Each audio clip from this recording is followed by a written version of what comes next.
Welcome back. In this session, we are discussing the acid-base balance. Let's remember together what is meant by pH. pH is simply a scale that we did create in order to check the degree of acidity and alkalinity of a substance.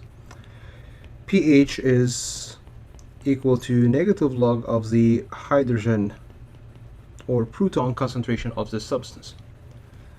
What's an acid? An acid is an electrolyte that when dissociates in water, it's going to be given out a proton or a hydrogen ion. And a base is an electrolyte that when dissociates in water, gonna be producing a hydroxyl group which needs to bind to a proton or a hydrogen in order for it to form a more stable molecule, which is going to be water.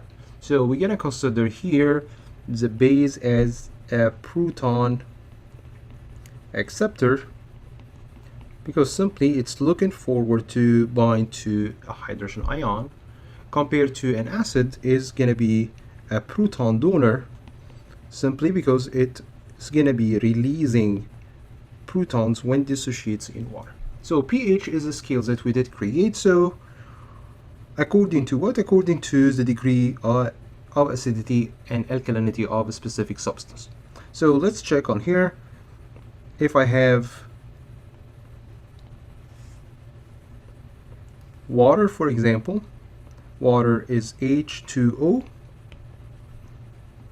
So it has hydroxyl groups equal to the protons. So it's gonna be an acidic, or would it be a basic substance? Actually, it's gonna be neutral. It's neither acid or base. It's neither a proton donor or a proton acceptor. So we calculated the pH of the water and we find out that neutrality has a pH of 7. Having more protons, this will reduce my pH. Having more protons means I am an acidic substance.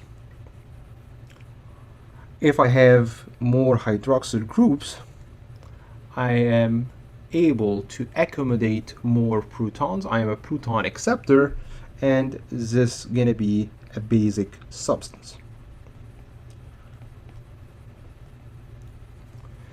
The acidity and alkalinity of a specific solution will determine the charges of the different solutes, how the proteins will look like, and will directly affect the protein shapes.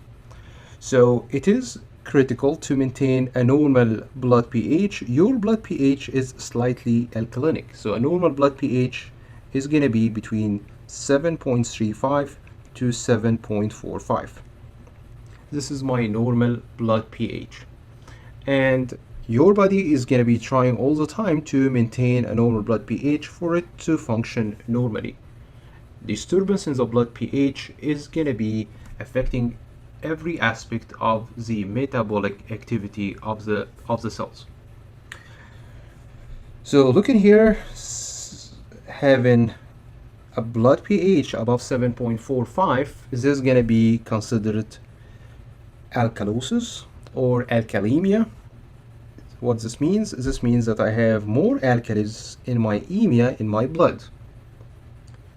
Having a blood pH below 7.35, I will have acidosis or acidemia. This means I have more acids in my blood than what I should have. pH affects all functional proteins and all the biochemical reactions taking place in our cells. So it is critical to maintain a normal blood pH.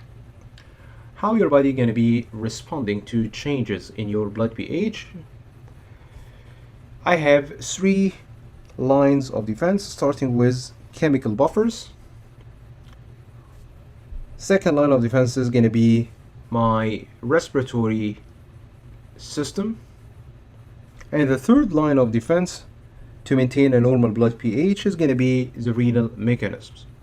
Chemical buffers, this is going to be the fastest one to intervene in order to maintain a normal blood pH as fast as possible. But the most potent regulatory mechanism of your blood pH is going to be the renal mechanisms. But the problem here with the renal mechanisms is that they are requiring hours to days to have an effect on the blood pH changes. Starting first with the chemical buffers, we have many chemical buffers in our systems. This includes the bicarbonate buffers, the phosphate buffer, and the protein buffer. Those different chemicals will be interacting with the acids according to their chemical structure. We don't discuss the details of each one of those chemical buffers, but let's check how the bicarbonate buffers gonna be interacting with changes in our blood pH. Let's check on here. I've got a strong acid, hydrochloric acid, and this is my buffer on here, sodium bicarbonate, which is a weak base. This interaction between a strong acid and a weak base, which is part of my bicarbonate buffer system, will result in the formation of a weak acid, which is my carbonic acid, and a salt, which is going to be neutral. It doesn't produce any hydroxyl groups or protons. So salts are neutral on here. They do not accept or release protons. So you see on here, what was the effect on the acidity? I did start with a strong acid, which is my hydrochloric acid, and I did transform it into a weak acid. Did I get rid of the acid? What do you think?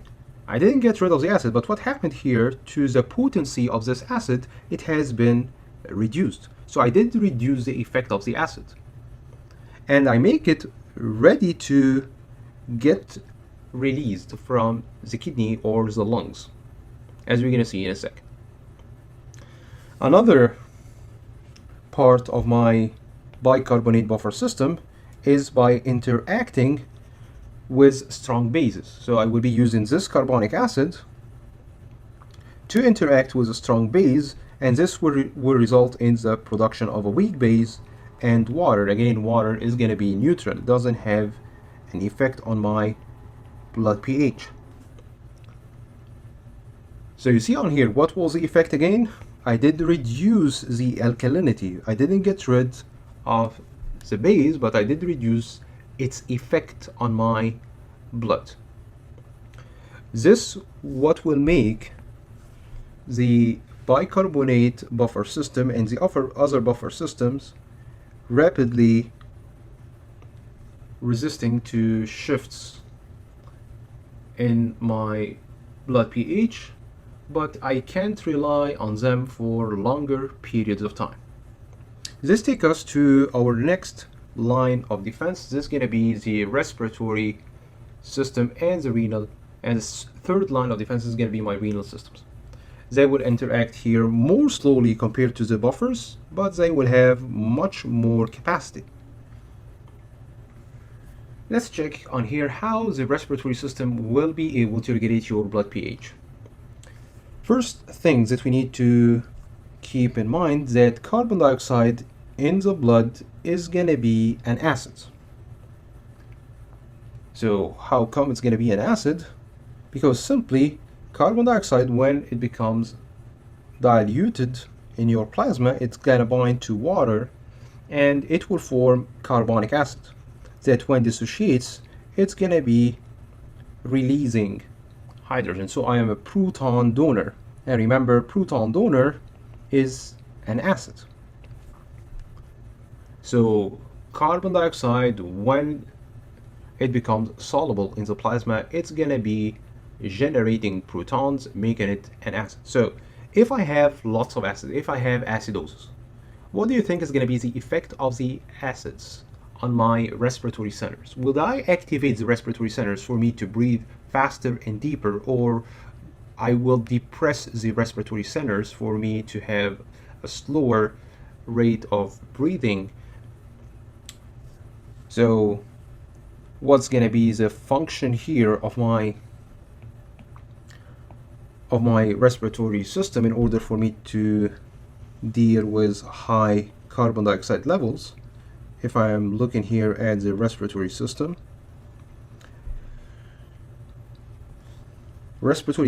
main function here is to perform the gas exchange. I am able to get rid of the carbon dioxide and to allow the oxygen to diffuse from my air sacs to my blood. So if I increased the rate of breathing and the depth of the respiration, I will be able to remove more of the carbon dioxide. And again, carbon dioxide in your blood is an acid. As we mentioned, carbon dioxide plus water is going to be carbonic acid. So what do you think is going to be the effect of acidosis on the respiratory centers? Acidosis will be stimulating the respiratory centers in order for me to breathe faster and deeper. Breathing faster and deeper will allow me to get rid of more carbon dioxide, and as I remove more carbon dioxide from the blood, this will result in an increase in my blood pH back to normal. So whenever I have a drop in the blood pH caused by the accumulation of the acids, I will be capable to get rid of the acid on here in the form of carbon dioxide release from my lungs. On the other hand, if I have alkalosis, what do you think I will need to do to the respiratory rate and depth? If I have alkalosis, I have lots of proton acceptors. In order for me to equalize this increased amount of proton acceptors, I will need to add more proton donors. In other words, I need to add more acids. And remember, what's going to be acting as an acid in your blood is going to be carbon dioxide. Carbon dioxide in your blood, as we mentioned, it's an acid when it gets dissolved in water, because carbon dioxide plus water is going to be resulting in the formation of carbonic acid. So what do you think is going to be my response to alkalosis if I have an increase in my blood pH above 7.45? I will have to retain as much as I can of the carbon dioxide for me to increase the amount of acids in my blood. So it is so logical that alkalosis gonna be depressing my respiratory centers. And again, what this will result in? Accumulation of carbon dioxide, which will result in the formation of acids. This acid, carbonic acid, is going to be equalizing my bases, accumulated bases. So how the kidney is going to be responding to changes in your blood pH? Kidney will respond by different means. One of the major ways by which kidney will respond to changes in blood pressure is its ability to release the extra hydrogen to the outside of your blood in the urine. So if I have acidosis, I have lots of acids in my blood, my kidney here will filter lots of hydrogen ions or protons out in the urine, which will allow me to maintain a normal blood pH. Hydrogen secretion takes place mainly in the proximal convoluted tubules and my collecting ducts. We do classify the acidosis and alkalosis according to the reason behind the change in the blood pH, whether acidosis or alkalosis. Is the reason behind the change in the blood pH is going to be my respiratory system. This is going to be considered a respiratory alkalosis or acidosis. if I have any reason other than the respiratory systems that caused the accumulation of acids or bases in my blood, like for example having renal failure, or I have diarrhea, any other reason will be considered a metabolic, either acidosis or alkalosis. So again, we classify acidosis and alkalosis according to the reason behind the change in the blood pH, and this is going to be either due to a respiratory problem or a metabolic problem. So starting first with metabolic acidosis and alkalosis, this is going to be a change that they take in my blood pH caused by abnormal CO2 levels, and this is going to be indicated in the blood in the form of the bicarbonate accumulation or carbonic acids. So what might cause metabolic acidosis, which is much more common than metabolic alkalosis? Metabolic acidosis is going to be either due to consumption of large amounts of alcohol, for example, which is acetic acid. So I am adding acids to my system, and if I add acids, this increases my chances of developing acidosis. I increase the number of proton donors in my system, causing me to develop acidosis. Or if I'm losing something like the bicarbonate,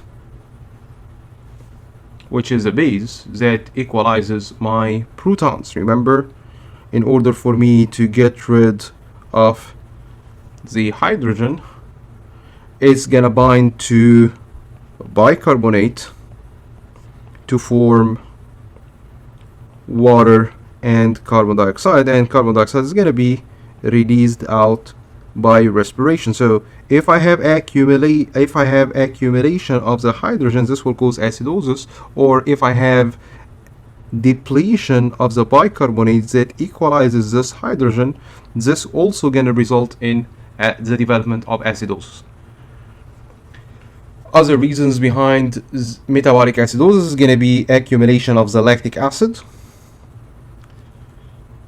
shock, ketosis in diabetic crisis, or what we call ketoacidosis, especially taking place with type 1 diabetes mellitus, starvation, kidney failure. All those going to result in the accumulation of acid. So a major example on here is going to be ketoacidosis. So let's check on here how ketoacidosis takes place. What is the problem with a patient with type 1 diabetes? Is that the pancreas is not producing enough insulin. And remember, what is the function of the insulin? The insulin is responsible for you to allow the glucose inside your cells. So in order for me to get the glucose inside my cells, insulin needs to act on this cell for it to produce the transporters to allow the glucose in. So if I don't have insulin, what's going to happen to the glucose that passes into my cells? Amount of glucose that passes to the inside of my cells is going to drop. And the amount of glucose that's going to remain outside in my blood will increase. And that's why patients with diabetes will develop hyperglycemia, which is high blood sugar levels. So no entrance of glucose. So why do you need in the first place to get glucose inside your cells? For you to produce the energy needed for you to conduct your metabolic activities in the form of ATP. So if I don't get glucose from outside of the cell, I won't be able to produce enough ATP, so I need to find another source for the energy. And this source is going to be my stored lipids in the form of triglycerides, for example. When I break down the triglycerides as a cell, the cell going to be producing glycerol and fatty acids. Glycerol and fatty acids can be converted into an intermediate called the acetyl-CoA that needs some carbohydrates in order for it to produce energy through a cycle that we call the Krebs cycle or the citric acid cycle. So if I don't have carbs, here I mean carbohydrates, if I don't have those carbohydrates to allow the acetyl-CoA to produce the energies through the Krebs cycle, what's going to happen as a result? Acetyl-CoA will find another pathway, which is to get transformed into ketone bodies or keto acids. Accumulation of those acids, ketone bodies or keto acids, will result in a drop in my blood pH and causing me to develop acidosis. So what was the reason here for acidosis? Is this something related to the respiratory system or something else? It is not something related to the respiratory system. So we're going to consider this type of acidosis as a metabolic acidosis. And the metabolic acidosis that develops due to the accumulation of ketone bodies or keto acids, this is what we call the diabetic ketoacidosis. Same concept during starvation. If a person is starving, he doesn't get enough glucose to the inside of the cells. And if you're not getting enough glucose to the inside of the cells will going to be relying on the stored fat. Breaking down the fat will result in the formation of acetyl-CoA that needs some carbohydrates which you don't have because of the starvation. Acetyl-CoA will find another pathway, which is the production of keto acids, and keto acids, when accumulated, this will result in the formation of metabolic acidosis or the development of metabolic acidosis, which is going to drop your blood pH below 7.35. Again, this will cause metabolic acidosis. I'm not related by any means to the a problem in the respiratory system.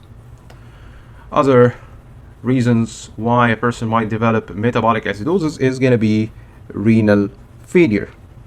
And remember how the kidneys are going to be reducing changes in my blood pH. Kidney is going to be responsible for reduction of the amount of protons inside my blood. So if I have lots of acids in the blood, those protons will get filtered in the kidney, and you're going to get rid of this extra acid out in your urine. So having renal failure, not being able to filter the blood, this will result in accumulation of the acids in my system, causing acidosis. Again, is this going to be considered a respiratory acidosis or a metabolic acidosis? Again, you see on here, it's not a problem in my respiratory system, so it's not going to be respiratory acidosis. It's going to be a metabolic acidosis. Like what, for example, an example of respiratory acidosis? If, for example, a person had lung fibrosis,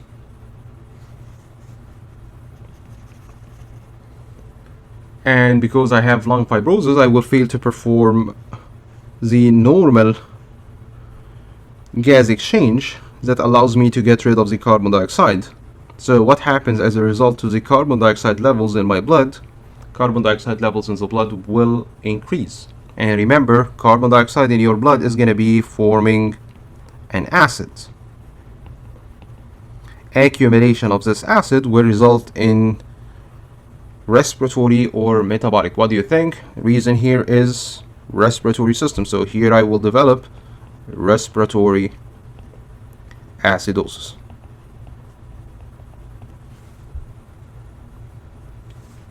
Moving on to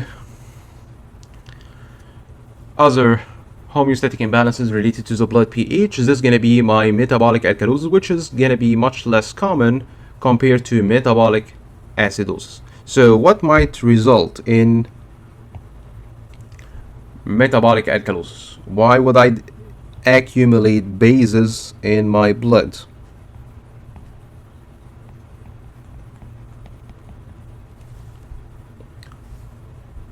First, if I have excessive vomiting. If I have excessive vomiting, what happens? The gastric secretions are going to be lost outside of my system. And one of the major gastric secretions is going to be the hydrochloric acid, so it's highly acidic. So if I kept losing protons out of my system, what's going to happen? Losing protons gives you accumulation in the bicarbonate. And remember, if bicarbonate is not going to be balanced, this bicarbonate will develop alkalosis. And remember, what is the reason here for alkalosis? Is this something related to the respiratory system or something else? It is vomiting on here, so it's going to be considered a metabolic alkalosis. Another reason why I might develop metabolic alkalosis is going to be due to consumption of large amounts of antacids. And antacids are actually bases or alkalis. So a problem if a person has GERD, for example, so the gastric secretions are passing up into the lower esophagus, or a person has gastric ulcer, they will start to take medications to reduce the gastric acidity to equalize this hydrochloric acid, to equalize my protons on here. And if I kept adding antacids to equalize those protons, who's gonna become free and not balanced in my system is gonna be my bicarbonate, my base. So accumulation of the bases on here will result in the development of alkalosis. And remember, what will this gonna be considered as? A respiratory or metabolic alkalosis? The reason here is something other than my respiratory system, so this is going to be considered a metabolic alkalosis. Moving on to what will be the effect of acidosis and alkalosis on your system. If the blood pH drops below 7, so this is going to be a major acidosis. This will result in the depression of the CNS, depression of the brain activity, causing the development of coma and might progress, if not resolved, into death. Blood pH, if it goes above 7.8, this will cause major excitation of the nervous system, and how muscles will respond to excessive excitation of the nervous system. They will perform continuous contraction, which we call tetany. Person will develop extreme nervousness, convulsions, respiratory arrest if it was severe. Remember, one of the skeletal muscles we rely on in order to survive is going to be our respiratory muscles. And if the respiratory muscles are going to be kept contracted for a prolonged period of time, I won't be able to breathe in and out, and this will result in respiratory arrest. I'm not able to breathe. And if I'm not able to breathe, this might end up causing death. Alright, so this completes our discussion of the body fluids and the regulation of the acids and bases.